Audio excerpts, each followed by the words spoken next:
எப்பவுமே தேர்தல் அப்படின்னு சொன்னா வேட்பாளர்கள் லிஸ்ட் யார் யார் வரப்போறா அப்படிங்கிறது ரொம்ப முக்கியத்துவம் வாய்ந்ததாக இருக்கும்.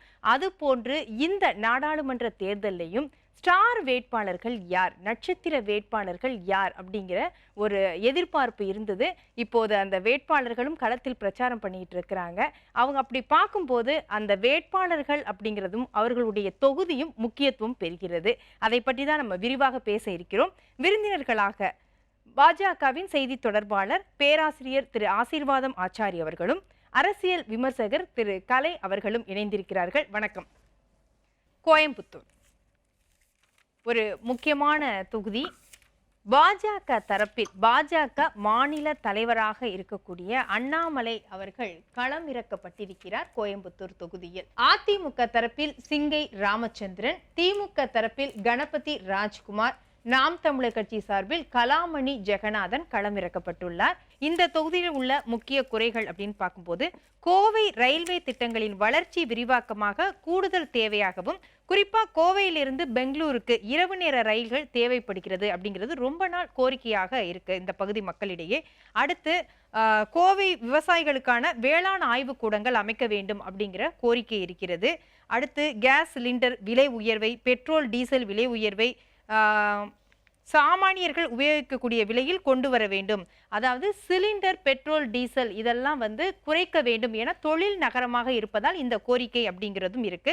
எம்எஸ்எம்இ சிறு குறு தொழில்களுடைய ஜிஎஸ்டி வரி, இதோட ஏற்றுமதி இறக்குமதியோட ஜிஎஸ்டி வரி இதெல்லாம் கட்டுக்கோப்பில் கொண்டு வரணும் அப்படிங்கிற கோரிக்கை இருக்கு.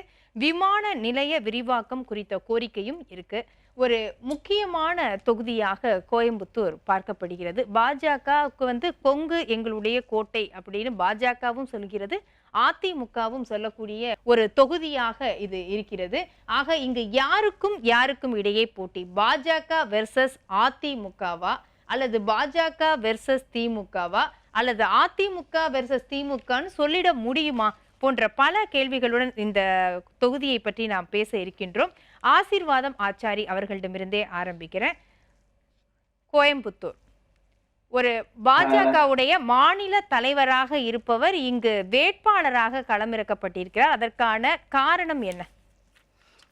அதாவது இந்த தொகுதி மிகவும் சிறப்பு பெற்ற ஒரு தொகுதி. இங்க பாஜக வெர்சஸ் யாருமே இல்லைன்னு தான் நான் சொல்லுவேன். ஏன்னா எங்களுடைய பாஜகவுடைய கட்சி பல வருடங்களாக களம் கண்டு வெற்றி பெற்றுள்ளது. அண்மையில அங்க உள்ள தொகுதியான கோவை தெற்கு தொகுதியிலிருந்து வானதி சீனிவாசன் அவர்கள் வெற்றி பெற்று அங்க எங்களுடைய களத்தை செழுமைப்படுத்தி வைத்துள்ளார். அது சூலூர், கவுண்டம்பாளையம், கோவை வடக்கு, சிங்காநல்லூர் இந்த இடத்துல எல்லாம் எங்களுடைய வாக்கு வங்கி மிகவும் சாலிடாக இருக்கிறது. 2019 அவர் PR நடராஜன் ஜெயிச்சிருந்தா கூட சிபி ராதாகிருஷ்ணன் அவர்கள் 3,92,000 ஓட்டு, அதாவது கிட்டத்தட்ட 4 லட்சம் ஓட்டு வாங்கின தொகுதி அது. ஏற்கனவே சிபி ராதாகிருஷ்ணன் அவர்கள் அதே தொகுதியிலிருந்து வேட்பாளராக தேர்ந்தெடுக்கப்பட்ட ஒரு தொகுதியானது. கொங்கு மண்டலம் எங்களுக்கு சாதகமான ஒரு களம். அது கோயம்புத்தூராக இருந்தாலும் சரி, திருப்பூராக இருந்தாலும் சரி, ஈரோடு, கரூர் வரை நாங்க சாலிடான ஓட் பேங்க் வச்சிருக்கிறோம். அதிமுக அந்த கொங்கு மண்டலத்தை தக்க வச்சதுக்கு முழு முதற் காரணம் பாஜகவுடைய பின்னாடி இருந்து எங்களுடைய ஓட்டை டிரான்ஸ்பர் பண்ண காரணத்துக்காக தான் நாங்க அந்த இடத்துல ஒரு சாலிடான ஏடிஎம்கே எம்எல்ஏஸ் கன்சாலிடேட் ஆனது. நீங்க பாத்துருந்தீங்கன்னா திமுக அந்த 2021 தேர்தலுடைய அந்த ரிசல்ட்டை நீங்க ஒரு இதுல ஒரு மேப்ல நீங்க போட்டு பார்த்துருந்தீங்கன்னா கூட அதிமுகவுடைய எம்எல்ஏக்களுடைய அந்த பிரசன்ஸ் ஒரு திக்கா அந்த கோவை மண்டலத்துல இருந்ததை நீங்க பார்த்துக்கலாம். கிட்டத்தட்ட பாஜக போன வாக்குகள், அது ஓட் ஷேர் அங்க இருந்து போயிருக்கா? கண்டிப்பாக அது அதிமுகவுக்கு எங்களுடைய ஓட்டு கம்ப்ளீட்டா 100% டிரான்ஸ்பர் ஆனது இடங்கள். அதுல எந்த ஒரு மாற்று கருத்துமே கிடையாது. அது அரசியல் ரீதியாக என்ன வேணாலும் பேசிக்கலாம், உண்மைதான். அதை நீங்கள் அது பொய்யாக பிம்பமாக அது கட்டமைக்க முயன்றாலும் கடி அது ஒரு நிசப்தமான ஒரு உண்மைன்றது எங்களுக்கு தெரியும். ஏன்னா நாங்க அங்க போய் ஒர்க் பண்ணிருக்கிறோம், ஹார்ட் ஒர்க். எங்களுடைய கட்சியானது கிரவுண்ட் லெவல்ல நீங்க பாஜகன்றது ஒவ்வொரு வீதியிலையும் ஒவ்வொரு வீடுகளிலும் இப்போ சேர்ந்தது. இதெல்லாம் கிட்டத்தட்ட எல்லாமே பாத்தீங்கன்னா even urban pockets as well as some areas rural pockets. ஆனா எங்களோட இது வந்து அர்பன்லயும் நாங்க வந்து 100% பெனிட்ரேட் பண்ணியிருக்கோம், ரூரல்லையும் வந்து நாங்க 100% பெனிட்ரேட் பண்ணியிருக்கோம். அதன் காரணமாக வந்து ஒரு படித்த இளைஞர் ஒரு ஐபிஎஸ் வேலையை உதறிவிட்டு பாஜகவில் வந்து சேர்ந்து திரு நரேந்திர மோடி அவர்களுடைய கரத்தை வலுப்படுத்துவோம் அப்படின்ற ஒரே ஒரு அஜெண்டாவோடு வந்திருக்கிறவர். மிகவும் வந்து பிரசித்தி பெற்ற எங்களுக்கு வந்து எங்களுடைய கட்சியை வந்து அடுத்த கட்டத்துக்கு கொண்டு போகக்கூடிய அந்த ஒரு பொறுப்பை தன்னுடைய தோளில் சுமந்து கொண்டு திரு அண்ணாமலை அவர்கள் பயணப்பட்டுக் கொண்டிருக்கிறார்கள். திரு அண்ணாமலை அவர்களை அவர் எப்பொழுது வந்து கட்சியில் சேர்ந்தார்களோ அன்றிலிருந்து நான் பார்த்துக் கொண்டிருக்கிறேன். அவருடைய அந்த வேகம், அவருடைய உற்சாகம், அவர் அனைவரையும் அணைத்து கொண்டு போய் செல்லும் ஒரு பணி, அவருடைய கட்சி ரீதியாக அவர் எடுக்கும் முக்கியமான முடிவுகள், கட்சி தொண்டர்களுடைய உற்சாகம், பல வருடங்களுக்கு பிறகு இன்னைக்கு வந்து அண்ணாமலையை பத்தி பேசும்போது இளைஞர்கள், அது முதல் தடவையாக ஓட்டளிக்கக்கூடிய இளைஞர்கள், தமிழ்நாட்டில் 5,70,000 பேர் வந்து முதல் முறை வாக்களிக்க இருக்கிறார்கள். இவர்கள் அனைவருக்குமே வந்து ஒரு ஹோப். யாரு அப்படின்னா திரு அண்ணாமலை அவர்கள். அந்த எலெக்ஷன் வந்து அவர் கோயம்புத்தூர் போட்டி போட்டது வின்னிங் 100%. அவருக்கு எதிராக யார பேரை வேணாலும் நிறுத்துங்க, நீங்க எத்தனை பேரை வேணாலும் நிறுத்தீங்க, அது அதிமுக இருந்தாலும் சரி, திமுக இருந்தாலும் சரி, எந்த கட்சியா இருந்தாலும் சரி, அனைவருக்குமே வந்து அங்க வாஷ் அவுட் தான் ஆக போறாங்க. கண்டிப்பாக திரு அண்ணாமலை அவர்கள் வெற்றி பெற்று மத்தியில் வந்து அமைச்சராகவும் ஒரு வாய்ப்பு உள்ளது. ஏனென்றால் நாங்கள் அடிக்கடி சொல்லுவது, தமிழ்நாட்டிலிருந்து யார் வெற்றி பெற்றாலும் அவர்கள் மத்தியில் வந்து ஒரு அமைச்சராக இருப்பார்கள்.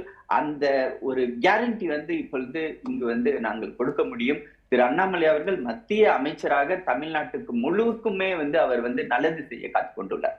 இப்போ பாஜகவை அடுத்த கட்டத்துக்கு கொண்டு போகக்கூடிய ஒரு தலைவராக அண்ணாமலை உருவெடுத்திருக்கிறார் அப்படிங்கிற வார்த்தையை சொன்னீங்க.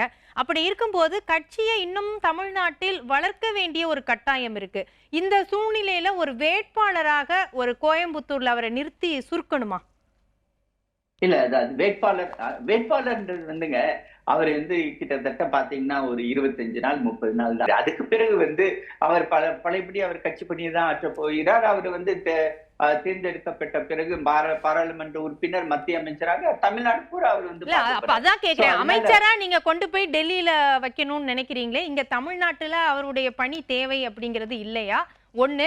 இன்னொன்னு, இப்ப வேட்பாளரா இருந்ததுனால அவர் கோவை தொகுதிக்கு முக்கியத்துவம் கொடுத்து அங்க களத்துல இருக்கணும், பிரச்சாரம் பண்ணணும். இதே ஒரு மாநில தலைவராக இருந்தால் பாஜகவுடைய வெற்றிக்காக அனைத்து தொகுதிகள்லையும், புதுச்சேரி உட்பட 40 தொகுதிகள்லையும் அவர் பயணிச்சிருக்கலாமா? 2 நாளாக வந்து ஒவ்வொரு தொகுதியாக பிரச்சாரத்தில் ஈடுபட்டு கொண்டுள்ளார். அவருக்கு தமிழ்நாடு முழுக்க அவர் சுற்றி வர இருக்கிறார். அவருடைய தொகுதியில் அவர் வந்து வேட்பாளராக இருந்தாலும் சரி, அவர் வந்து எங்களுடைய வேட்பாளர்கள் மற்றும் எங்களுடைய கூட்டணி கட்சி வேட்பாளர்களுடைய அனைத்து தொகுதிகளுக்கும் அவர் வந்து பயணம் மேற்கொண்டுள்ளார்.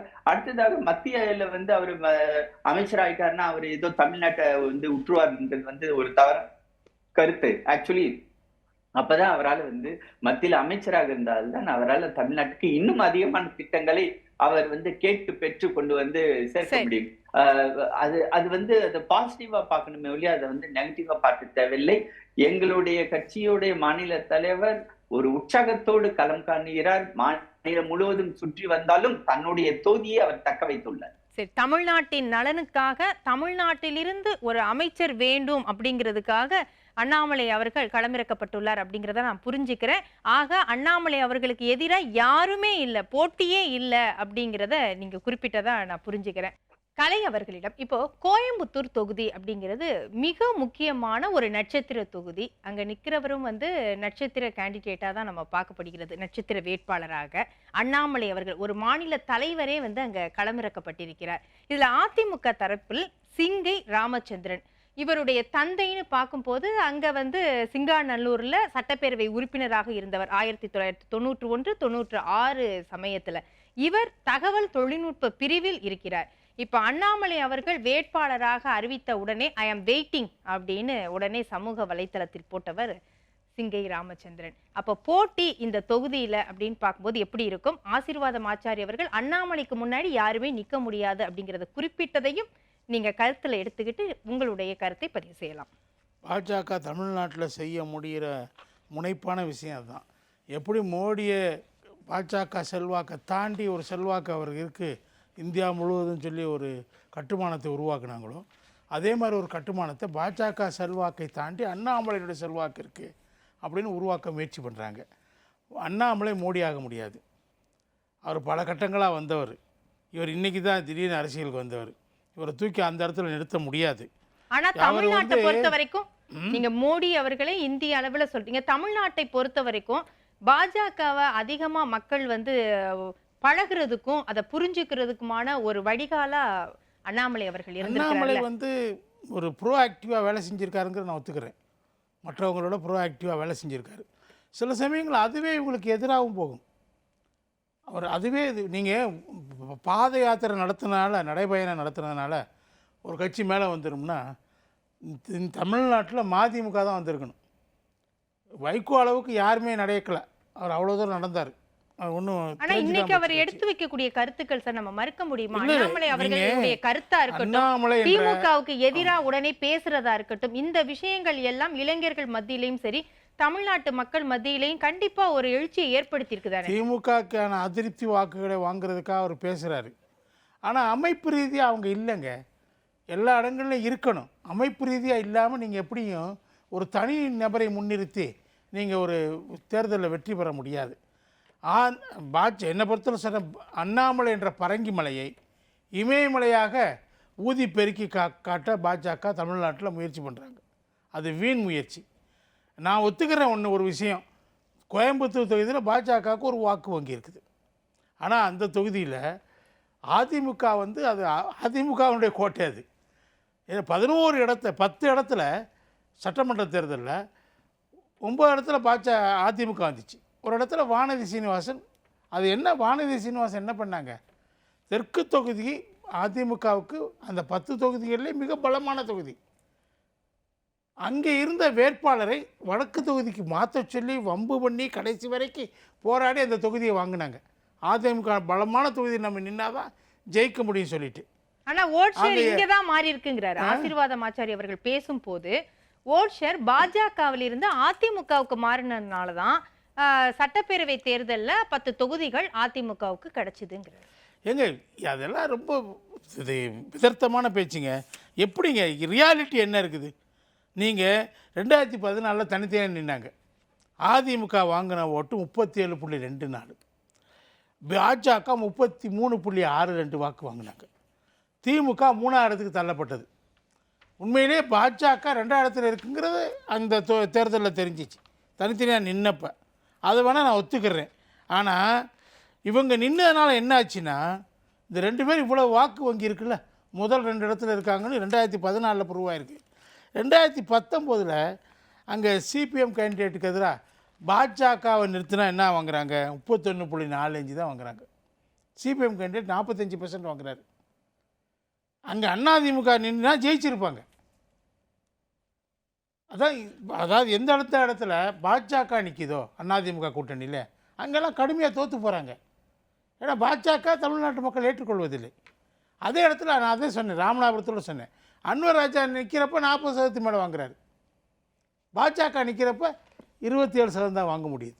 கூட்டணியில் தான் சொல்கிறேன் நான். அதான் அந்த ஓட்டு டிரான்ஸ்ஃபர் ஆகாத ஒரு பக்கம் இருக்கட்டும், அந்த பலமான விரும்புகிறது எந்த கட்சியை மக்கள் விரும்புகிறாங்கங்கிறப்ப அங்கே அது கோட்டைங்க, அதிமுக கோட்டைங்க. அங்கே வானதி சீனிவாசன் ஜெயித்தது வந்து அதிமுக வாக்குகளை. அவர் அந்த அதிமுக ரொம்ப லீடில் ஜெயித்த அந்த தொகுதியை கேட்டு அந்த அதிமுக வேட்பாளர் வடக்குக்கு மாற்றி கடைசி வரைக்கும் போராடி அந்த தொகுதி வாங்கினார்.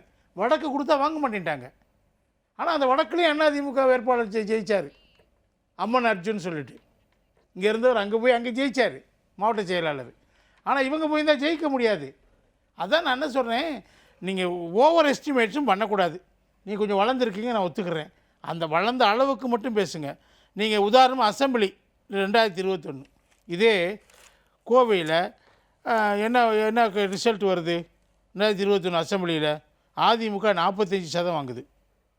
எல்லாம் 7 தொகுதி 6 தொகுதிகள்லையும் ஆவரேஜாக 45% வாங்குறாங்க. திமுக 31% வாங்குது. அண்ணா அதில் அந்த அதிமுக வாக்குகளில் பாஜக வாக்குகள் இருக்குன்னு ஒத்துக்கிடலாம். மற்றபடி பாஜகவுக்கு அங்கே 2வது இடத்தை தான் நான் தருவேன், முதல் இடத்தை தர முடியாது. நிச்சயமாக திமுக வேட்பாளர் 3வது இடத்துக்கு போகிறதுக்கு வாய்ப்பு அதிகம் இருக்குது. சரி, அதிமுக தான் நிச்சயமாக வெற்றி பெறும். சரி, பொறுத்திருந்து பார்க்கலாம். இந்த தொகுதியில் உள்ள முக்கிய குறைகள் அப்படின்னு பார்க்கும்போது, கோவை ரயில்வே திட்டங்களின் வளர்ச்சி விரிவாக்கமாக கூடுதல் தேவையாகவும், குறிப்பா கோவையிலிருந்து பெங்களூருக்கு இரவு நேர ரயில்கள் தேவைப்படுகிறது அப்படிங்கிறது ரொம்ப நாள் கோரிக்கையாக இருக்கு இந்த பகுதி மக்களிடையே. அடுத்து கோவை விவசாயிகளுக்கான வேளாண் ஆய்வு கூடங்கள் அமைக்க வேண்டும் அப்படிங்கிற கோரிக்கை இருக்கிறது. அடுத்து கேஸ் சிலிண்டர் விலை உயர்வை, பெட்ரோல் டீசல் விலை உயர்வை சாமானியர்கள் உபயோகிக்கக்கூடிய விலையில் கொண்டு வர வேண்டும். அதாவது சிலிண்டர், பெட்ரோல், டீசல் இதெல்லாம் குறைக்க வேண்டும் என தொழில் நகரமாக இருப்பதால் இந்த கோரிக்கை அப்படிங்கிறதும் இருக்கு. எம்எஸ்எம்இ சிறு குறு தொழில்களுடைய ஜிஎஸ்டி வரி, இதோட ஏற்றுமதி இறக்குமதியோட ஜிஎஸ்டி வரி இதெல்லாம் கட்டுக்கோப்பில் கொண்டு வரணும் அப்படிங்கிற கோரிக்கை இருக்கு. விமான நிலைய விரிவாக்கம் குறித்த கோரிக்கையும் இருக்கு.